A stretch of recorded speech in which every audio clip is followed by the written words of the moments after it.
बतला दिया है, आत्मा अनात्मा का विवेक करने के पश्चात,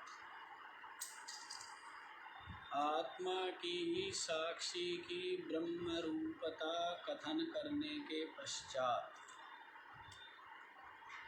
जगत की ब्रह्म रूपता का प्रतिपादन करने के पश्चात,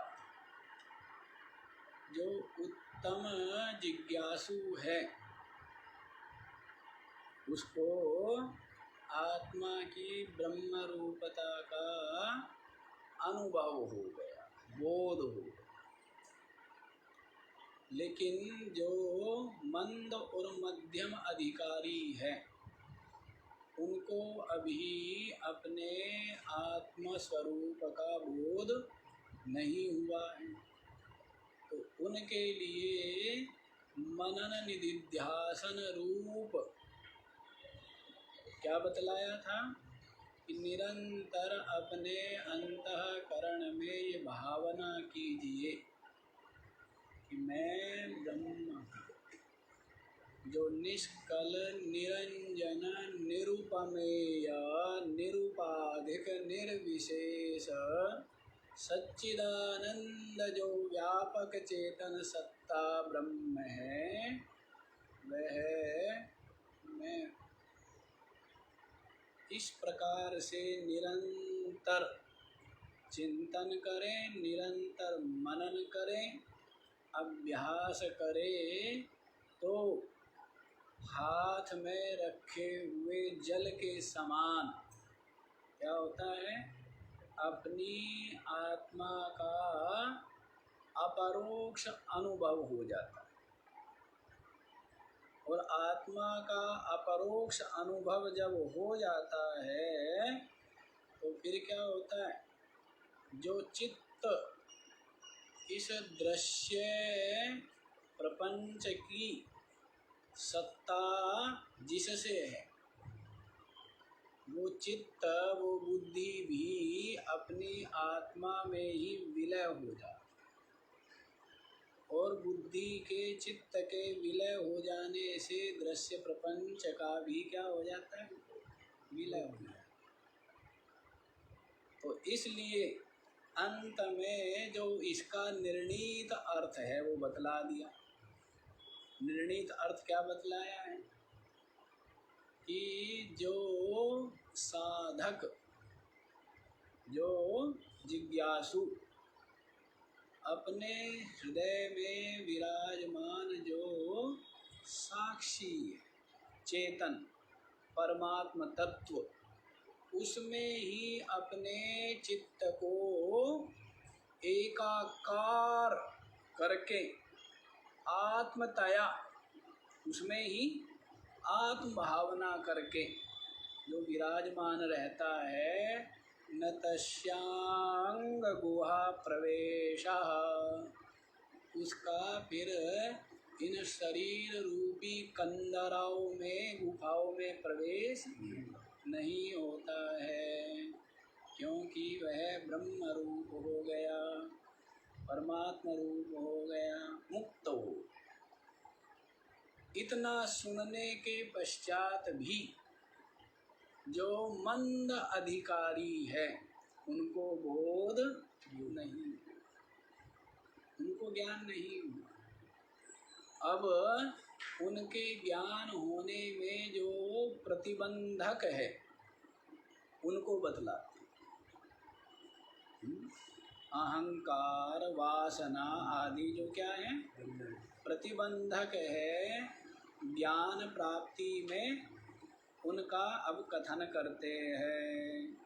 तो इस प्रसंग का नाम रखा है वासना त्याग।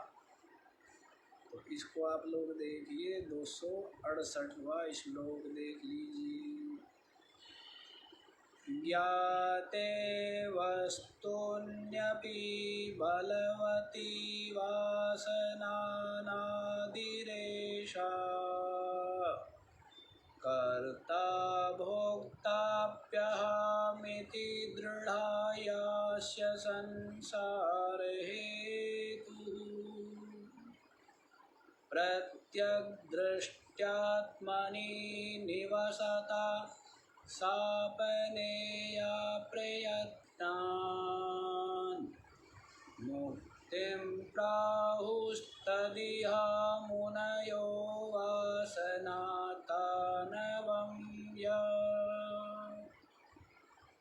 ज्ञाते वस्तुनि अपि बलवती वासना अनादिः एषा कर्ता भोक्ता अपि अहम् इति दृढ़ा या अस्य संसार हेतुः प्रत्यगदृष्ट्या आत्मनि निवसता सापनेया सा अपनेया प्रयत्नान् मुक्तिं प्राहुः तद इह मुनयः वासनातानवं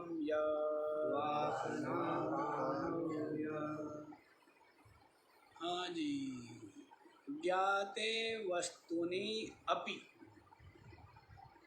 जो वस्तु है उसका ज्ञान हो जाने पर भी, वस्तु क्या है? हाँ जी, वस्तु क्या है? हाँ? कितनी वस्तु स्वीकार करते हैं? जो परमार्थ दृष्टि से एक वस्तु है, हैं? और समझाने के लिए हम दो स्वीकार कर लेते हैं, आत्मा अनात्मा। और व्यवहार और जगत और अज्ञान दृष्टि में क्या है? जीव जगत परमात्मा तीन हो गए, और इन तीन से फिर क्या हो गए? असंख्य। परमार्थ दृष्टि से एक ही वस्तु है, आत्मा चेतन। कितनी वस्तु है?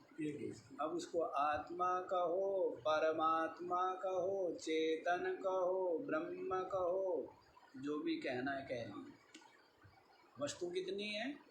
एक वस्तु है ना। तो कहते ज्ञाते वस्तुनि अपि, वस्तु को जान लेने पर भी ऐसा अनादि बलवती वासना, ये जो अनादि है और अत्यंत बलशाली है। अनादि कहा है। अनादि क्यों कहा है? क्योंकि जब से जीवत्व का अपने में आरोप हुआ, उसी समय से ये वासना इसके अंकुरित हो गई। चित्त क्या हुई है? जब से है ना, कर्ता भोक्ता पने की, मैं मेरे पने की, जीव पने की, है ज्ञानी अज्ञानी पने की, क्या अनेकत्व की, भिन्नता की, द्वैत की जो वासनाएं हैं वो क्या हो गई? अंकुरित हो गई। जीव भाव की जैसे ही अपने में आरोप है। तो अब यहाँ पर ये देखिए क्या कह रहे हैं कि वस्तु का ज्ञान हो जाने पर भी, वस्तु आत्मा का ज्ञान, तो ज्ञान से अभिप्राय यहाँ पर अपरोक्ष ज्ञान मत ले लेना। क्या लेंगे यहाँ पर? परोक्ष ज्ञान। जो उत्तम अधिकारी है, तीव्र विवेक वैराग्यवान जो है, उसको श्रवण मात्र से क्या हो गया? ज्ञान, अपरोक्ष ज्ञान। जो मध्यम अधिकारी है, उसको अभ्यास करने से, मनन करने से क्या हुआ? अपनी आत्मा का अपरोक्ष अनुभव हो गया।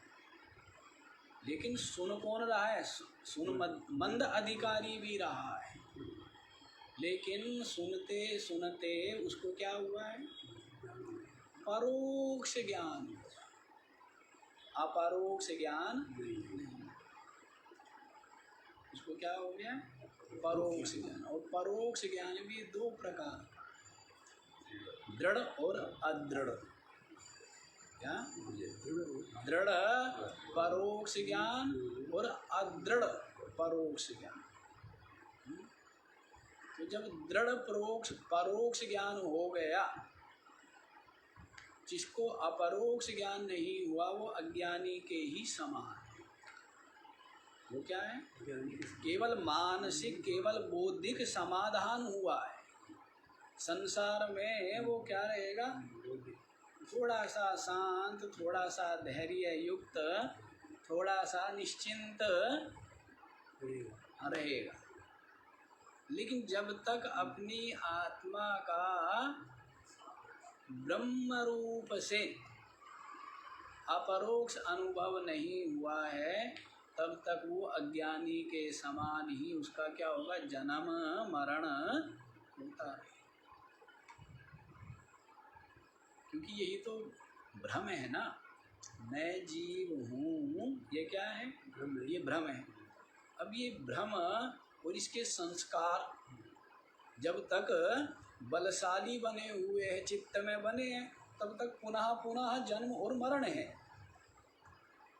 और जब ये संस्कार, ये भ्रम दूर हो गया, तो जब भ्रम नहीं रहा तो संस्कार नहीं रहेंगे, और ये संस्कार जिस चित्त में बैठे वो चित्त भी विलय हो गया, तो अब जन्म का हेतु क्या रहेगा?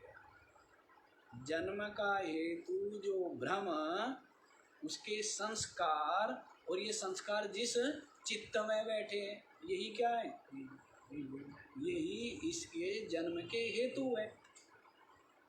लेकिन भ्रम नहीं रहा, संस्कार नहीं रहे, और ये संस्कार जिसमें रहते हैं वो चित्त विलय हो गए। तो अब जन्म, जीव और जगत कहाँ रहा? जीव जन्म जगत कहीं रहा क्या? एक अद्वितीय ब्रह्म ही रूप से वह विराजमान, मुक्त ही है, नित्य ही मुक्त है, नित्य ही ब्रह्म रूप। लेकिन यहाँ पर क्या बतलाया है कि जिसको अपरोक्ष ज्ञान नहीं हुआ है, परोक्ष ज्ञान हुआ है, तो ऐसा ज्ञान होने पर भी ऐसा अनादि बलवती वासना, ये जो अनादि कहा है इसको, है? इसके आदि का, आरंभ का, जीव अनादि, और जीव ये जो वासना है जीव में, ये भी क्या है? अनादि। तो ये अनादि बड़ी ही बलशाली है। कितनी बलशाली है? ये वासना ही इसको धक्के मार मार करके कभी स्वर्ग में लेके जाती है, कभी नरक में लेके जाती है, कभी मनुष्य शरीर में, कभी पशु शरीरों में। कौन लेकर के जा रही है? ये वासना। जो चित्त में वासना जो संस्कार है, अब वो जैसी है, शुभ है या अशुभ है, तो ये जो वासना है, यही वासना वायु, जैसे वायु जो है वो पत्तों को लेकर के उड़ाती रहती है, पटकती रहती है, वैसे ही वासना वेग इस जीव को एक शरीर से दूसरे शरीर में, एक लोक से दूसरे लोक में निरंतर भटकाती रहती है। और ये समझता क्या है कि मैं स्वतंत्र हूँ। क्या समझता है? अब वासना, मलिन वासना वसात कहाँ जाता है? दुर्जनों के संग में जाता है? और शुभ वासना के फलस्वरूप कहाँ जाता है? सत्संगति में जाता है। दुर्जनों के संग में पतन से पतन होता चला जाता है। सज्जनों के संग सत्कर्मों से क्या उत्थान होते हुए कहाँ पहुँच जाता है? परमात्मा में जाकर के विराजमान हो गया। ये महिमा किसकी हुई? सत्संग की, संग की, सदग्रंथ और इनका स्वाध्याय सत्संग की, है ना। तो ये वासना, अनादि वासना कितनी बलशाली है ना, है? जो आप अपने को बलशाली मानते हो, आपको क्या करती रहती है ये? धक्का दे करके। आप नहीं घुसना चाहते हो, जबरदस्ती घुसा देती है ना। जैसे मान लीजिए आप शरीर में नहीं जाना चाहते, लेकिन क्या करेगी? आप नरक में नहीं जाना चाहेंगे, लेकिन क्या करेगी वासना? यूं धक्का दे करके अंदर घुसा के बाहर से दरवाजा बंद। वासना ही तो है। आपके इस शरीर, इस जन्म और यहाँ पर कर्म, उन सब में हेतु कौन बन रही है? है ना। जो आप मलिन कर्म कर रहे हैं या शुभ कर्म कर रहे हैं, उनमें हेतु वासना है। जब महाराज वासना ही सब कुछ है, फिर अपना किया भी या तो कुछ पुरुषार्थ व्यर्थ है, ऐसा नहीं है। वो वासना भी बलशाली किसने बनाई है? आपने ही बनाई। वो जो वासना है उसके जन्मदाता कौन? आप। उसको पोषण करने वाले, पुष्ट करने वाले कौन हैं? उसकी रक्षा करने वाले कौन हैं? आप ही। अब इस वासना को क्षीण करना, पहले मलिन वासनाओं का त्याग करना और शुभ वासना बढ़ाना। शुभ वासना क्या है? सत्कर्म, सेवा, परोपकार है, और जो भी सत्कर्म में सब आ गए, जप, ध्यान, पूजा पाठ, ये सब क्या है? ये शुभ वासना। इन सत्कर्मों से शुभ वासना बढ़ेगी। सत्संग, स्वाध्याय, चिंतन, तो इनसे क्या होगा? मलिन वासना गलित हो जाए। और फिर कहाँ तक लेके जाएगी ये वासना आपको? सत्संग और सद्विचार तक लेके जाए। उसके पश्चात आत्मचिंतन करके अपनी आत्मा के स्वरूप को समझकर आत्मनिष्ठा जब हो जाएगी, तब ये कहेगी कि भाई मैं तो यहाँ तक पहुँचा सकती थी शुभ वासना, अब वो स्वयं भी क्या हो जाएगी? विलय हो। वासना भी विलय। तो फिर क्या रह जाएगा? हाँ, साक्षात अपरोक्षात ब्रह्मा। क्या रह जाएगा? साक्षात अपरोक्ष रूप जो ब्रह्म है वही शेष रह जाएगा। समझ आया है? तो ये प्रक्रिया है। ये क्या है? प्रक्रिया है। तो ये अनादि अत्यंत बलशाली जो वासना है, कर्ता भोक्ता अपि अहम इति या अस्य दृढ़ा, जिस व्यक्ति की या जिस पुरुष की, जीव की कर्ता भोक्ता रूप से, मैं करता हूँ, मैं भोगता हूँ, इस रूप से जो या दृढ़ा, जो अत्यंत जिसकी दृढ़ है, तो संसार हेतु उसको क्या होती है? यही पुनः पुनः संसार में संस्कृति का, जन्म मरण का हेतु बनती, कारण बनती। अज्ञान से जीवत्व, स्वरूप के अज्ञान से क्या है?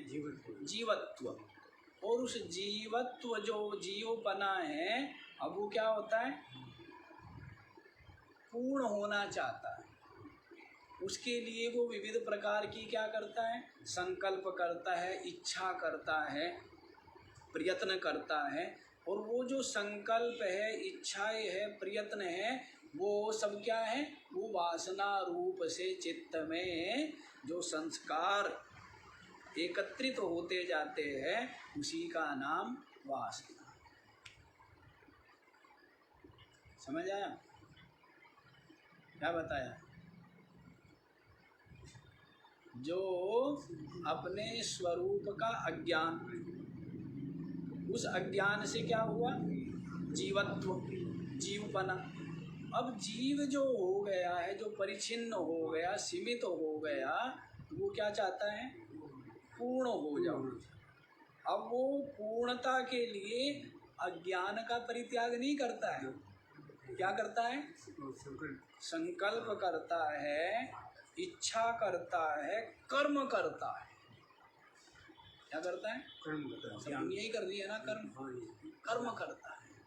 और इस जितना जितना करता है कर्म, उतना उतना फंसता है, बंधता है। और इनके जो संस्कार है वो चित्त में संचित होते जाते हैं। वो जो संचित अनादि संस्कार चित्त में है, उनका नाम ही क्या है? वासना। और यही जो वासना है, या अस्य संसार हेतु, वही इस जीव के संसार में हेतु। करना क्या चाहिए था? जैसे अंधकार हो गया, क्या हुआ? कक्ष में, कमरे में क्या है? अंधेरा है। अब कुछ लोग तो क्या किया, लाठी लेकर के कमरे में गए अंधेरे को निकालने के लिए, हैं? कुछ लोग जो है वो बोरिया लेकर के कमरे में गए उसको अंधेरे को भरने के लिए, है ना? अब इतना प्रयत्न कर रहे हैं, उनसे कुछ नहीं मिले। और यदि दीपक लेकर के जाए, प्रज्वलित कर दिया जाए तो अंधकार, लाठी से पीटने से अंधेरा भागने वाला नहीं। करोड़ों जप तप यज्ञ आदि करने से भी अंधेरा भागने वाला नहीं। बोरियों में भर भर करके भी बाहर फेंका जाए, अंधेरा दूर होने वाला नहीं है। प्रकाश करने से ही अंधकार दूर। वैसे ही ये जो अपने में बंधन आ गया है जीवपने का, तो कितने ही कर्म करे, कितनी ही उपासनाएं करे, उससे आपका चित्त तो निर्मल हो सकता है, उससे ज्ञान की पात्रता आएगी, लेकिन जो जीवपना है, बंधनपना, वो तो किससे दूर होगा? ज्ञान रूपी दीपक से। जैसे ज्ञान रूपी दीपक प्रज्वलित हुआ, वैसे अज्ञान अंधकार दूर हो। और फिर क्या अनुभव करेगा? मैं जीव नहीं हूँ, क्या हूँ? क्या जीव नहीं हूँ? ऐसा नहीं। किससे होगा? ज्ञान से। अज्ञान दूर ज्ञान से। कर्म और उपासना इसलिए है चित्त विशुद्धि के लिए, ज्ञान की पात्रता के लिए,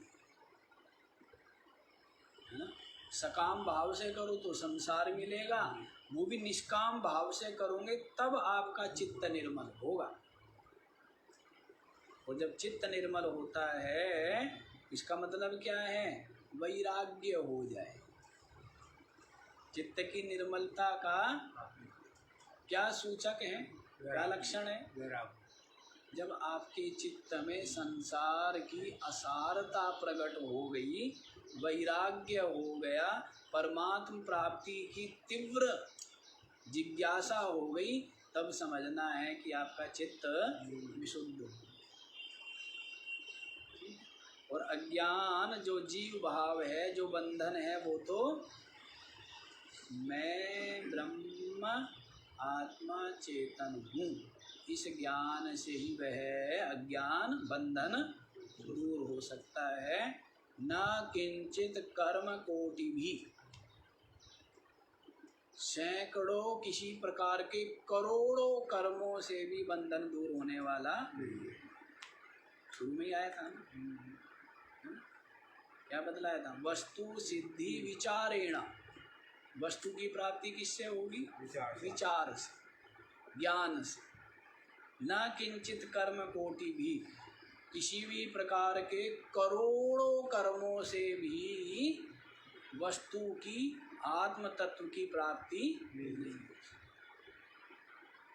ये बतलाया हुआ है पीछे। ये समझ आया आपको कि ये जो अनादि अत्यंत बलशाली वासना है वह क्या है? अहम कर्ता भोक्ता, मैं करता हूँ भोगता हूँ। इति या अस्य दृढ़ा, कर्ता भोक्ता रूप से कर्तृत्व भाव भोक्तृत्व भाव बना हुआ है ना चित्त में। किसमें रहता है? चित्त में, बुद्धि में, चित्त में। कर्ता भोक्ता भाव क्या रहता है? चित्त में रहता है। इतना कुछ हो रहा है आपकी जानकारी के बिना, उसमें आपका कोई कर्ता भोक्ता भाव नहीं। और एक ये उठा करके यहाँ रख दिया तो इसमें क्या है आपका? अब पल के निरंतर झपक रही है, उसमें आपका कर्ता भाव है क्या? है? श्वास प्रश्वास निरंतर चल रहे हैं जो कि जीवन है, इसमें आपका कर्ता भोक्ता भाव है क्या? है? और हृदय गति निरंतर चल रही है, हृदय रक्त को सब पूरे शरीर में पहुंचा रहा है, तो उसमें कर्ता भोक्ता भाव है? नहीं है। जबकि बड़े काम तो वो है, और ये छोटा सा काम किया तो इसमें क्या आ जाता है? कर्ता भाव। तो ये क्या है? यही अज्ञानता। क्या है? इनमें कर्ता मान लेना भोक्ता मान लेना, यही तो बंधन बनता है ना। फिर क्या ज्ञानी क्या जानता है?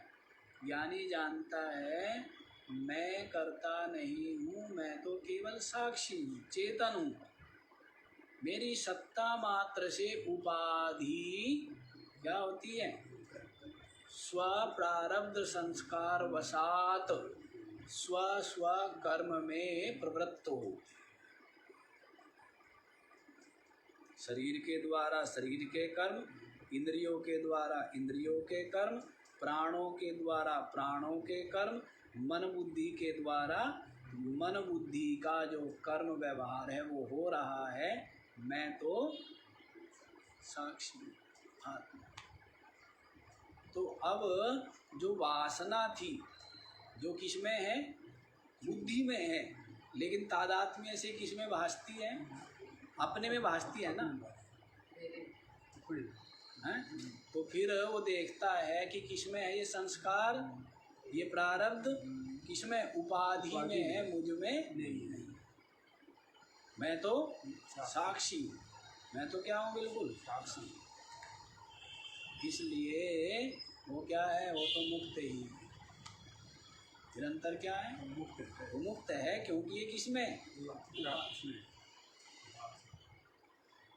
इस प्रकार से जो समझता है तो वो क्या होता है? वो मुक्त हो गया ना तत्काल ही। और जो इनको इनके साथ तादात्म्य रखता है तो उसके लिए क्या बतलाया है? संसार हेतु। क्या है ये? पुनः पुनः पुनरपि जननम पुनरपि मरणम पुनरपि जननी जठरे शयनम इह संसारे खलु दुस्तारे कृपया पारे पाहि मुरारे भज गोविंदम।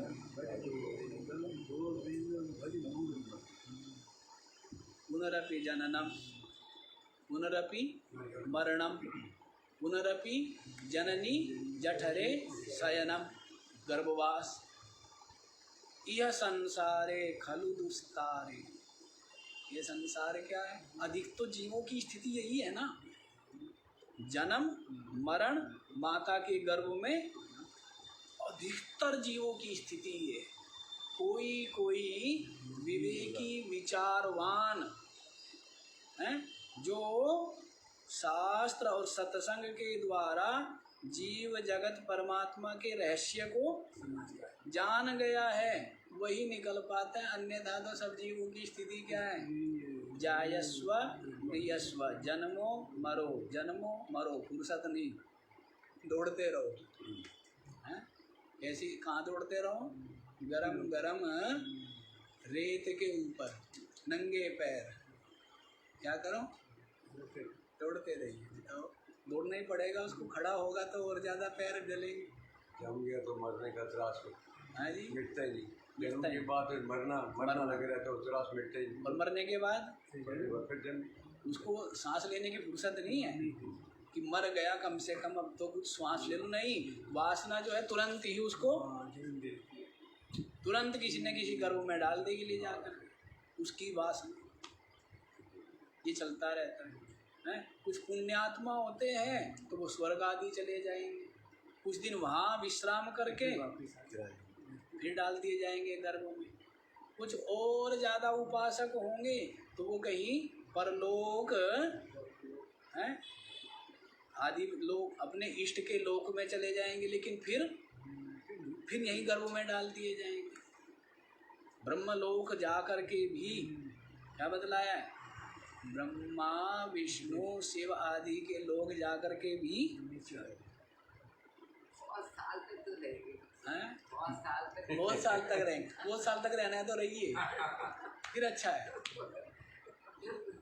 बहुत साल तक नहीं, बहुत साल तक नहीं, बहुत साल उतने दिन विश्राम कर, लेकिन आना तो पड़ेगा ना। और जैसा समय है वैसा ही बीत जाता है। और वहाँ पर ही कौन सा क्या है, क्या रागत द्वेष नहीं है, क्योंकि जीव भाव और चित्त तो है। और जहाँ पर जीव भाव और चित्त बना हुआ है तो वहाँ पर भी क्या है?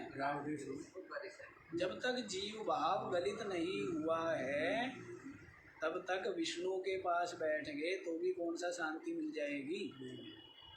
मिल जाएगी क्या? हाँ, जैसे शिवम शिवम कहते ही हम सब में शिवम आ गया जबान पर या मन में इसका, तो क्या वो शिवलोक में चला जाएगा फिर वापस आ जाएगा? हाँ जी, जैसे शिवम शिवम करते हैं शिवम शिवम, हाँ, तो शिवम करते करते हम सब में मान लो ही चार मन में आ गया तो उसका फिर कैसा मतलब शिवलोक में जाके वापस आ गया? हाँ। जैसी उसकी वासना होगी, यदि वो निर्वासनिक है तो वो वहाँ जा कर के फिर आएगा नहीं। फिर आगे उसको क्या है, जब प्रलय उपस्थित होगी, प्रलय काल सृष्टि का, तब ब्रह्मा जी ज्ञान देंगे, तब वो मुक्त हो जाएगा। लेकिन कौन ऐसा जो वासना रहित हो गया, जिसके चित्त में वासना बनी हुई है, तो वो तो ब्रह्मलोक शिव विष्णु लोक जाकर के भी, और जिसकी कोई वासना नहीं है, जो उपासना में लगा हुआ, अहंग्रह उपासना है कि मैं ब्रह्म हूँ, या मैं शिव हूँ, या मैं विष्णु हूँ, इस प्रकार से क्या कर रहा है, जो अहंग्रह उपासना कर रहा है, तो वहाँ और उसकी भी कई प्रकार के बताए थे ना, मोक्ष हैं, सालोक्य, सामीप्य, सारूप्य, सायुज्य। सालोक्य उस लोक में चला जाएगा, ठीक है, उसको बहुत ज़्यादा बड़ा नहीं माना, क्या चला जाएगा? हाँ, उसके लोक में चला गया, ब्रह्मा जी के लोक में चला, सालोक्य। सामीप्य, लेकिन समीपता मिल गई उसको, लोक में नहीं है, लोक में तो है ही, पर क्या मिल गया? समीप मिल गया, पास में रहता है। फिर सारूप्य, उसके जैसा ही रूप वाला होकर के बराबर में बैठ गया, क्या हो गया? उसके समान ही। सायुज्य, उसमें क्या हुआ? मिल गया, जो ब्रह्मा जी है उसमें क्या हो गया? एकाकार हो गया। तो अब वो क्या है? ब्रह्म रूप ही है, ब्रह्मा है, ब्रह्म रूप का मतलब ब्रह्मा। लेकिन जब तक ब्रह्मा तो तब तक रहेगा ना जब तक सृष्टि है,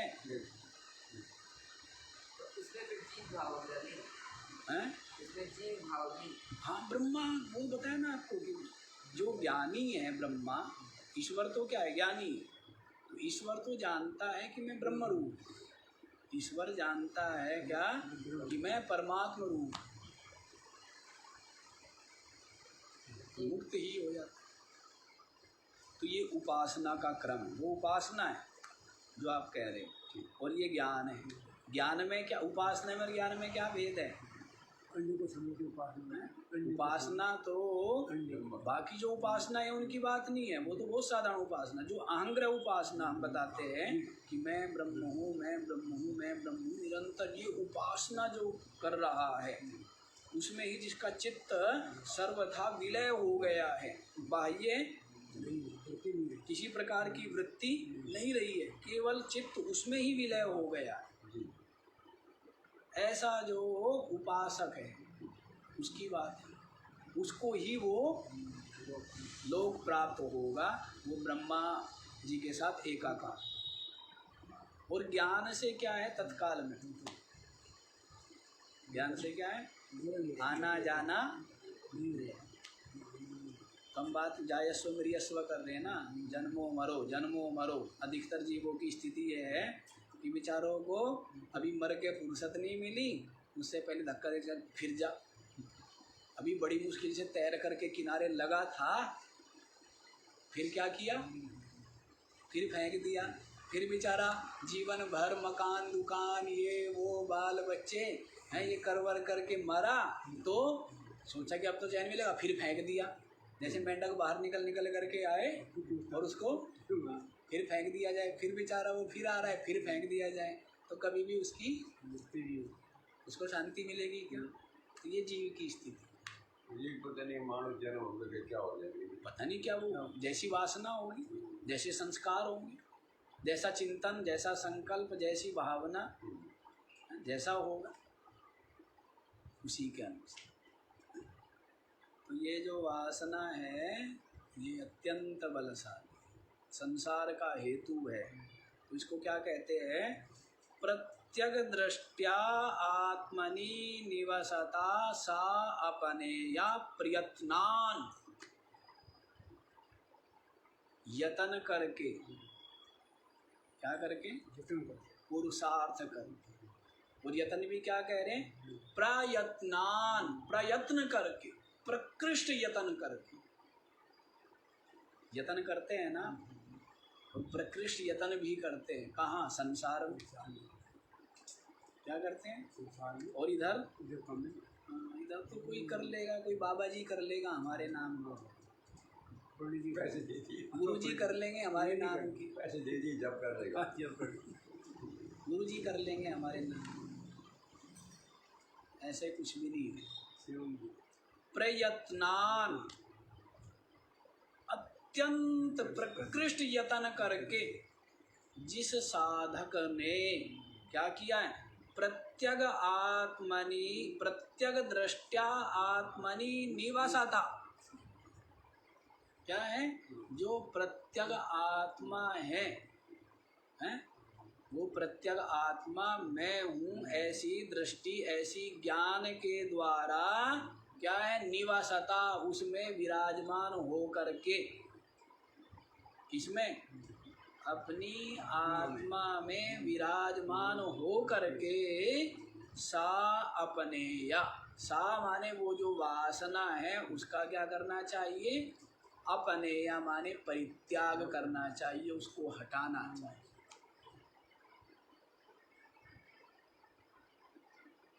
मैं करता हूँ, मैं भोगता हूँ, ये जो वासना है अत्यंत बलशाली अनादि वासना, यही इस जीव के जन्म मृत्यु रूप इस संस्कृति संसार का ही।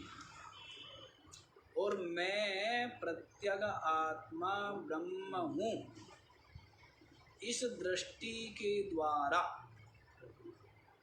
प्रयत्नान, अत्यंत प्रयत्न करती, क्योंकि मैं साक्षी हूँ, चेतन हूँ, आत्मा हूँ, ये दृष्टि यूँ ही तो मिल नहीं जाती है। इससे पूर्व जगत की आसक्ति का सर्वथा परित्याग कर देना,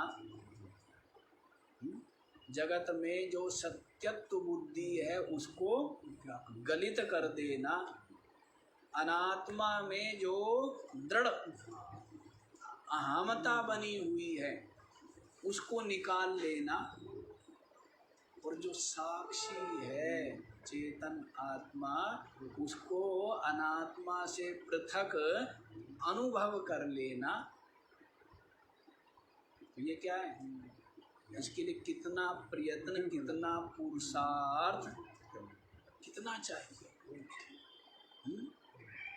इसलिए बोला प्रयत्न करके, अत्यंत प्रयत्न करके।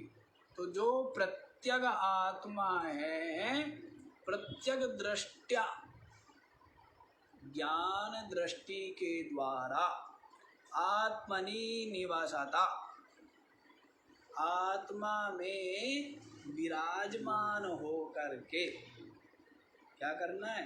सा अपनेया, वो जो अनादि वासना है कर्ता भोक्ता रूप, उसको क्या करना चाहिए? अपनयन करना चाहिए, उसका परित्याग हटाना चाहिए। समझ आ गया? क्यों? आगे बता दिया, मुक्तिम प्राहु तद इहा मुनयः।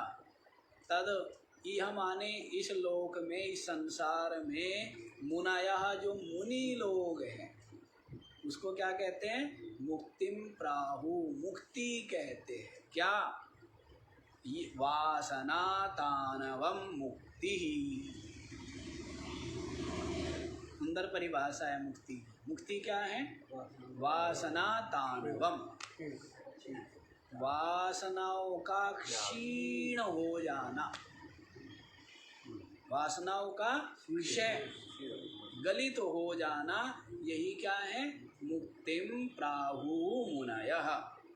मुनि लोग इसको ही क्या कहते हैं? मुक्ति। वो सुंदर वाक्य है, वासना तानवम मुक्ति ही। ये मुक्ति की क्या होगी? परिभाषा होगी। कोई पूछे मुक्ति क्या है, तो वैसे साधारण भाषा में बोलते हैं मनोनाश वासना क्षय। यही क्या है? ये मुक्ति। कुछ जगह कहते हैं सर्व प्रकार के दुखों की आत्यंतिक निवृत्ति पूर्वक परमानंद स्वरूप की प्राप्ति, इसी का नाम क्या है? एक ही बात है। क्या है?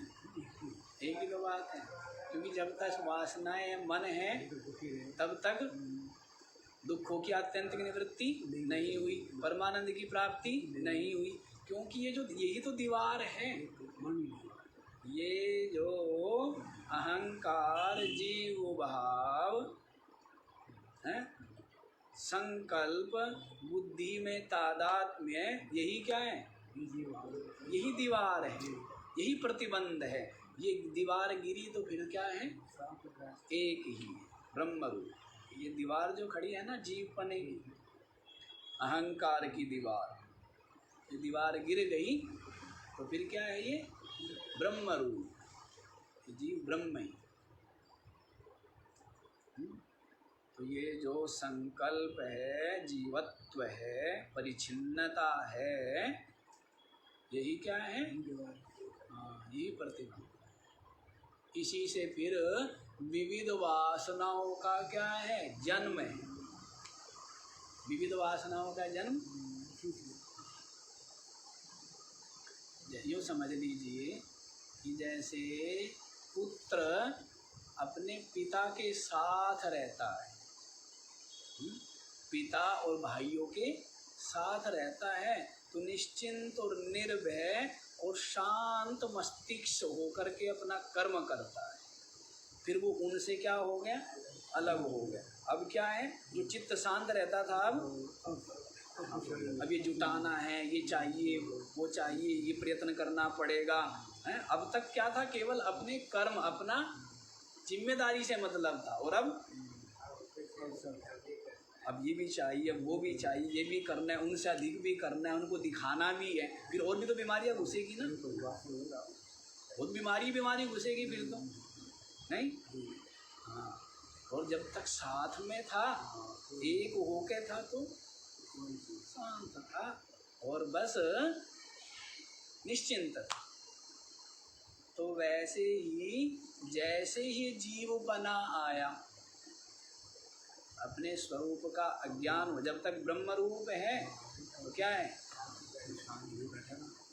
अद्वितीय है, ब्रह्म है? मन नहीं है ना।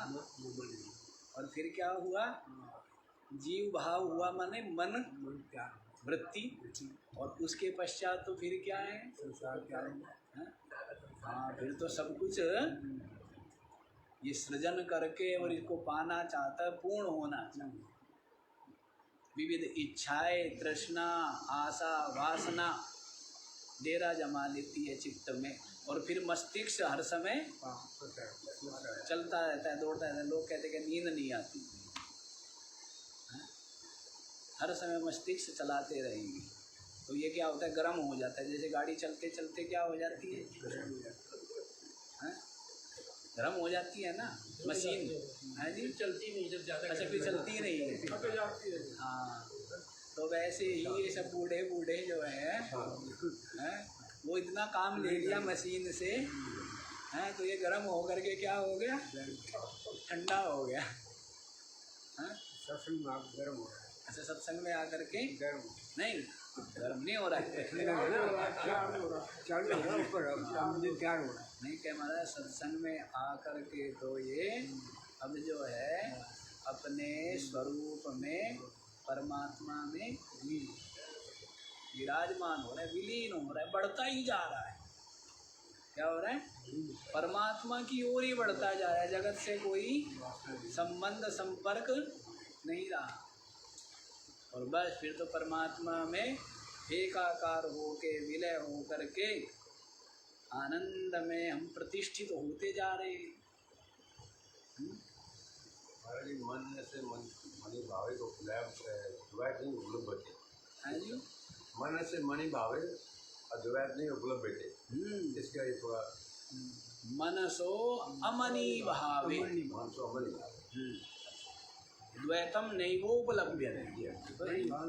जब ये मन है, जब अमनी भाव को प्राप्त हो गया तो द्वैत दृश्य, क्योंकि इसका जो इसको विषय करने वाला दृश्य को कौन है, यदि मन ना हो तो जैसे आपका मन स्वप्न में होता है तब इसको विषय करता है क्या, है? जब सुसुप्ति में होता है तब न जागृत जगत के दृश्य को विषय करता, ना स्वप्न जगत के दृश्यों को विषय करता, तब क्या होता है, अविद्या में विलय। इस दृश्य की सत्ता महत्ता किससे, मन से ही। मन ना हो तो ये है क्या, होते हुए भी नहीं है, होते हुए भी नहीं है। सुसुप्ति में देख लीजिए, आपका मन नहीं है तो ये है क्या, जगत, शरीर भी है क्या, इंद्रियां है क्या, प्राण आदि है क्या, कुछ भी नहीं। तो मन ही इनका सृष्टा भी है और ये मन के आश्रित ही ठहरी हुई है, और सुसुप्ति में और ज्ञान होने पर भी ये क्या होती है, मन में ही विलय हो जाता है सारा दृश्य, और ये मन भी विलय हो गया। कहाँ विलय हो गया, अपने आप, अपने स्वरूप विलय हो, अभी ब्रह्म। इस वृत्ति का पूर्णा का होना यही जीवत्व है। वृत्ति का, संकल्प का, चित्त का, मन का होना ही क्या है, जीवत्व है। और इसका विलय हो जाना यही क्या है, यही ब्रह्मत्व है। तो कहते हैं मन की ज्योत समान है, अपना मूल पहचान, अपना रूप पहचान। मन तो ज्योति स्वरूप है, चेतन ही तो है। मन भी क्या है, चेतन है, सब कुछ चेतन ही है, चेतन से भिन्न तो कुछ है नहीं। तो ये क्या है, जब अपने आप में विलय हो गया तो क्या हो गया, जैसे बर्फ है और ये जल है, अलग अलग दिखते हैं, बर्फ का टुकड़ा किससे बना है? जल ही है ना वो। तो उसको थोड़ी देर पकड़े रहिए हाथ में तो क्या हो जाएगा? तो वैसे ही मन बना हुआ है, हैं? और जब ये विलय हो जाए तो क्या है? ये वास्तव में आत्मा ही तो है, ये आत्मा ही आत्मा। अच्छा जी, समझ आया ये? मुनि लोग क्या कहते हैं? वासनाओं के क्षय हो जाने को ही मोक्ष है। और वासना कहाँ रहती है? अभी आपको बतला दिया है, मन कह दो, बुद्धि कह दो, चित्त कह दो, अंतःकरण में। और ये अंतःकरण क्या हो गया? विलय हो गया। इसलिए कह दिया मनोनाश वासनाक्ष। अब मनोनाश कह दो तो वासनाएं कहाँ रहेगी? और वासनाक्षय कह दो तो मन है क्या? क्योंकि वासना का जो एक पिंड है, वासनाओं का जो संग्रह है, इसी का नाम क्या है? इसी का नाम मन है। और मन क्या है? मन कुछ है क्या? जितने भी ज्ञान के संग्रह है उसका नाम क्या पड़ गया? बुद्धि। जितने भी हम देख करके, सुन करके, पढ़ करके जो कुछ जानते हैं उसका नाम क्या है? कोई बुद्धि ऐसे तो है नहीं, कोई पिंड है। ज्ञान ही बुद्धि है। ऐसी संकल्प विकल्प जो वृत्ति है वही मन है। कोई मन ऐसे तो है नहीं, कहीं है। और जो चिंतन रूपा जो वृत्ति है वही चित्त है। और मैं रूपा जो वृत्ति है वो क्या है? अहंकार है ना। तो वृत्ति मात्र ही है। तो ये वृत्ति अपने आत्मा में विलय हो जाए तो यही ब्रह्म रूप। समझ आ गया? तो एक बार और देख लीजिए, आत्म वस्तु जो है उसका ज्ञान हो जाने पर भी, ज्ञाते अपि, ज्ञान हो जाने पर, और ज्ञान से अभिप्राय हमने क्या बतलाया आपको? परोक्ष ज्ञान। अपरोक्ष ज्ञान, परोक्ष ज्ञान हो जाता है। लेकिन ये जो अनादि अत्यंत बलशाली वासना है उसका स्वरूप बतला दिया है। मैं करता हूँ, मैं कर्ता भोक्ता रूप अत्यंत बलवती अनादि जो वासना है, या अश्य दृढ़ा, जिस जीव की क्या है? ये अत्यंत दृढ़ है। संसार हेतु, यही क्या है? उस जीव के संसार का हेतु है, अर्थात जन्म मरण का कारण बन, कर्ता भोक्ता रूप ये वासना। तो इसलिए क्या करें? प्रत्यग दृष्ट्या आत्मनि निवासता। प्रत्यग दृष्ट्या, जो प्रत्यग आत्मा है उसकी दृष्टया, ज्ञान के द्वारा। प्रत्यग आत्मा माने, प्रत्यग दृष्ट्या माने आत्मज्ञान के द्वारा। आत्मनि निवासता, अपनी आत्मा में ही निवास करते हुए, अर्थात अपनी आत्मा में ही स्थित हो करके क्या करें? प्रयत्नात् सा अपनेया, प्रयत्न पूर्वक इस कर्ता भोक्ता रूप वासना का क्या करना चाहिए? परित्याग। क्यों जी? इसलिए क्योंकि एक तो ये आपके जन्म मरण रूप संसार का हेतु है, जीव भाव दृढ़ होते हैं। क्यों? क्योंकि कहते हैं मुनयः प्राहु तद इह तद यह वह, यह जो मुनि लोग है वे प्राहु कहते, मननशीला। मुनि कौन? संसारी लोगों की जो वाणी है वो प्रमाण नहीं है। संसारियों की वाणी वचन प्रमाण नहीं है, क्योंकि कुछ का कुछ बोलते हैं। लेकिन जो मुनि लोग, मुनि माने जो मननशील है, विचारवान है, अत्यंत सूक्ष्मदर्शी है, ऐसे जो मुनि लोग हैं वो क्या कहते हैं? वासना तानवम मुक्ति ही। क्या कहते हैं? वासनाओं का क्षय हो जाना ही, मैं करता हूँ, मैं भोगता हूँ, ये वासना, इसका क्षय हो जाना।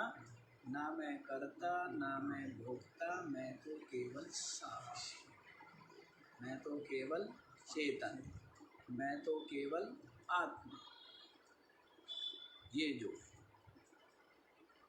जो विचार है, ये जो चिंतन है, यही क्या है? वासनाओं का क्षय। क्योंकि कर्ता भोक्ता जीव इसमें है, उपाधियों का है, और इन उपाधियों में जो अभिमानी चेतन है उसी को जीव कहते हैं। इन उपाधियों में तादात्म्य करके, अहम मम करके जो विराजमान है उसी का नाम क्या है? जीव। शरीर फिर भी रहेगा, प्राण, इंद्रिया, मन, अंतः, बुद्धि सब रहेंगे, लेकिन आप क्या जानते हैं? मैं साक्षी चेतन जीव भाव लेगा, अब ब्रह्म भाव में, आत्म भाव में प्रतिष्ठित। तो मुक्त ही। कब मुक्त है? जब ये ज्ञान हो, जब ये अपरोक्ष अनुभव हो, तब ही मुक्त है, तत्काल ही मुक्त है। मरने के बाद मुक्ति नहीं। कर्मी और उपासक लोग मानते हैं ज्ञान मार्ग में क्या होता है? जीवन्नेव मुक्तः इति जीवन मुक्तः, जीवन मुक्ति बोलते हैं ना। जनक आदि, जड़ भरत आदि जितने भी जो ब्रह्म ज्ञानी हुए उनको क्या बोला है? जीवन मुक्त। शरीर रहते रहते, शरीर के रहते रहते ही क्या है? जीव भाव गलित हो गया जिसका, वो मुक्ति। शरीर आदि के द्वारा यथा कर्म करते हुए भी वो मुक्त ही। भगवान श्री कृष्ण तो क्या कहते हैं? हत्वा पीसा इमान लोका न हन्ति न निबध्यति। कौन से अध्याय में है? अध्याय बताओ, ढूंढना पड़ेगा, पुस्तक तो है। हत्वा पीसा इमान लोका न हन्ति न निबध्यते। ऊपर का वो नहीं आ रहा, इसका ध्यान। हाँ जी, ढूंढो आप। 17वें 18वें में है क्या?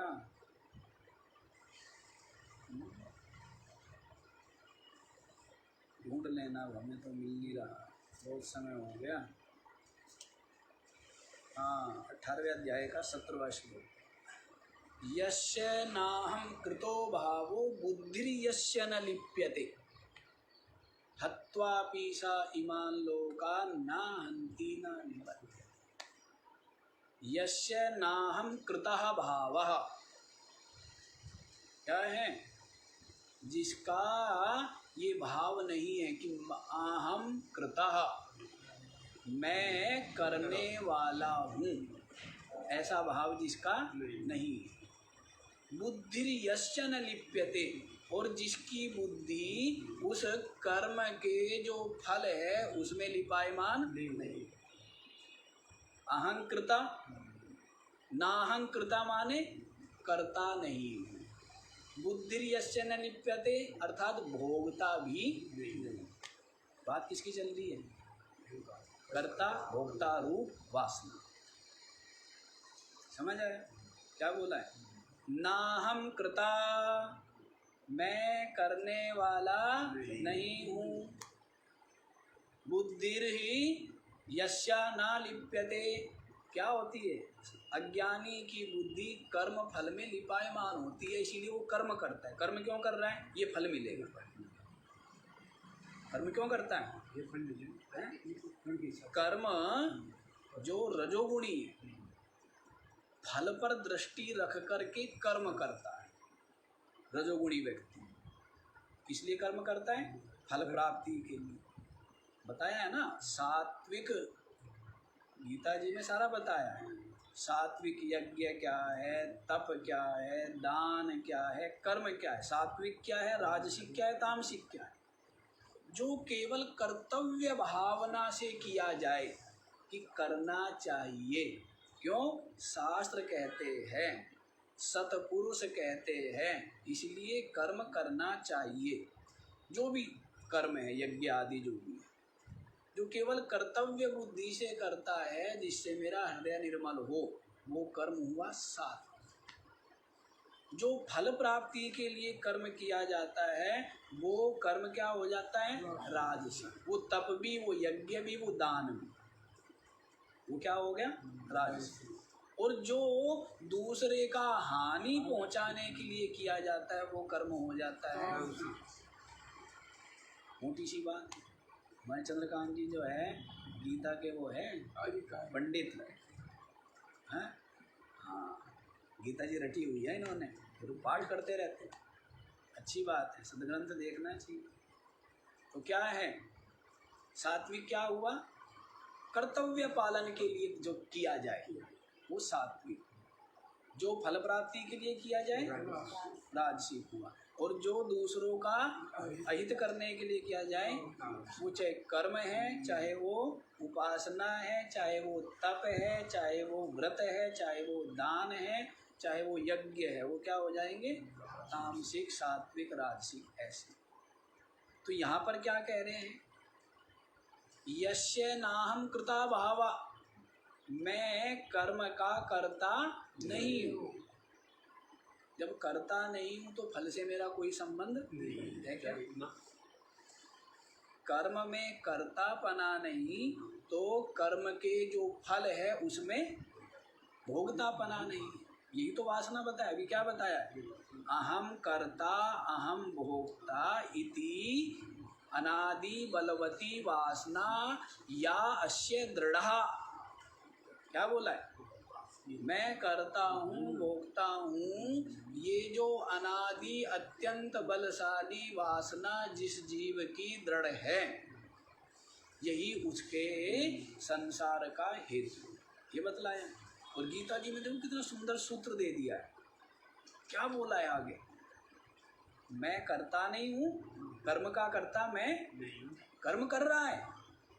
क्या हो रहा है, कर्म कर रहा है, शरीर के द्वारा, इंद्रियों के द्वारा कर्म हो रहे हैं, लेकिन कहते हैं मैं करता नहीं। और कर्म फल से भी मेरा कोई, कितनी बड़ी बात कह दी है आगे, हत्वा पीसा इमान लोका न हंति न निबध्यते। इमान लोकान, इमान सर्वान लोकान हत्वा, इस संपूर्ण जीव मात्र को मार करके भी ना हंति ना निबध्यते, वास्तव में उसने किसी को भी नहीं मारा है और इसलिए वो बंधता नहीं है।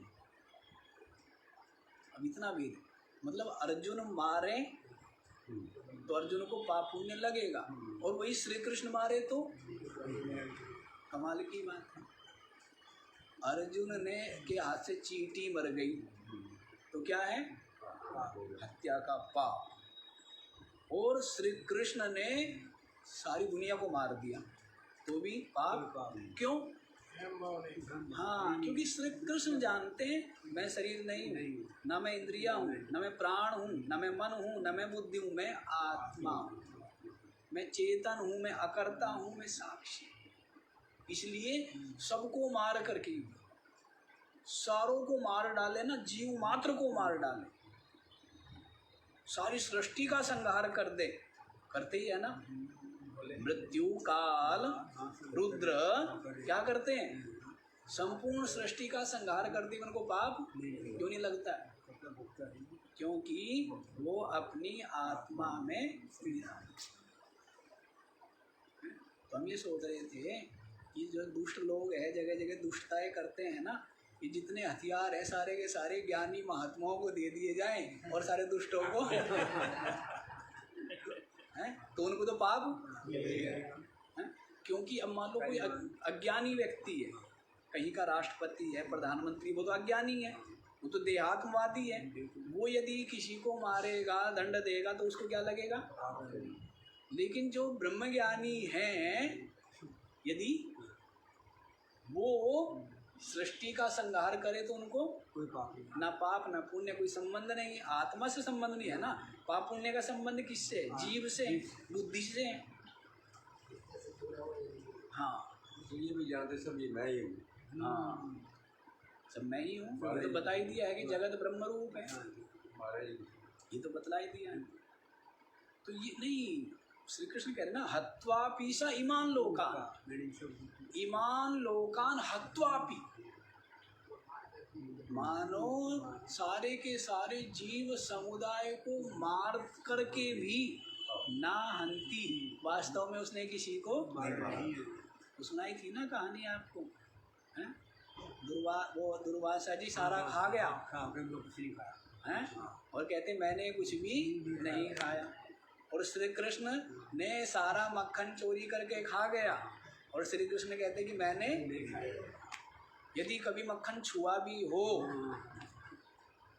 छुआ श्री कृष्ण ने मक्खन कभी नहीं छुआ। क्यों? क्योंकि शरीर से छुआ है, लेकिन वो क्या है? आत्मा है। और दुर्वासा जी सारा खा गए, लेकिन वास्तव में दुर्वासा जी ने एक दाना भी नहीं खाया। क्यों? क्योंकि वो आत्मा, ऐसा अपनी आत्मा का ज्ञान जिसको है, वो समस्त कर्म व्यवहार करते हुए भी मुक्त है, पाप पुण्य का उसको स्पर्श।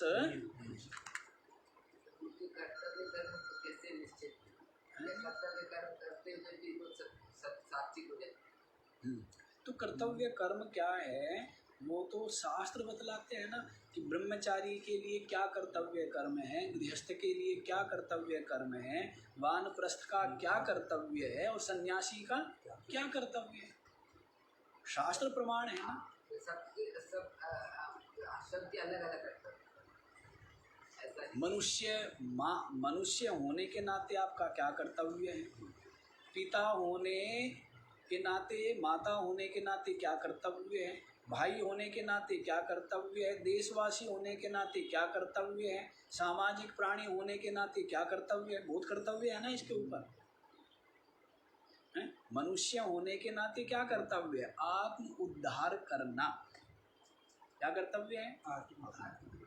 ये तो सबका कर्तव्य है, ये तो सबका।